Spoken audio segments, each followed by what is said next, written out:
হাসিনার আমলে এই ঘটনাগুলো ঘটেছিল গত 17 বছরের আগের কথা তো আমি মনে রাখতে পারবো না। সো গত 17 বছর এই ঘটনাগুলো ঘটেছিল, খুনি ফেসিস হাসিনার আমলে ঘটেছিল।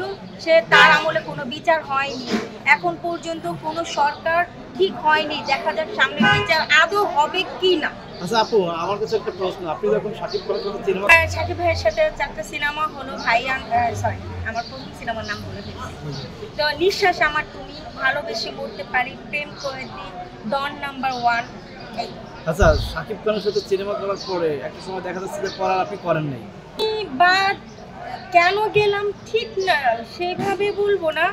আসলে আমি তো আমার ফ্যামিলিগত কিছু কারণে আমি নিজেকে কিছু কয়েক বছরের জন্য অনেকদিন আড়ালে ছিলাম।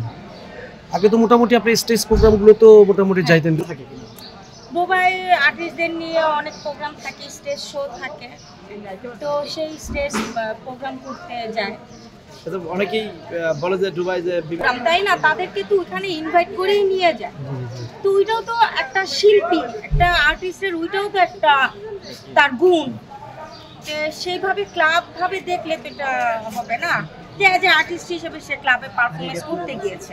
অনেকেই খারাপ মন্তব্য করে যে ওখানে বিভিন্ন ধরনের এখন এটা তো আর আমি পার্সোনালি যে দেখি না, আর এই জিনিসগুলো তো প্রকাশ্যে হয় না, এগুলোতে নিশ্চয়ই আড়ালে হয়।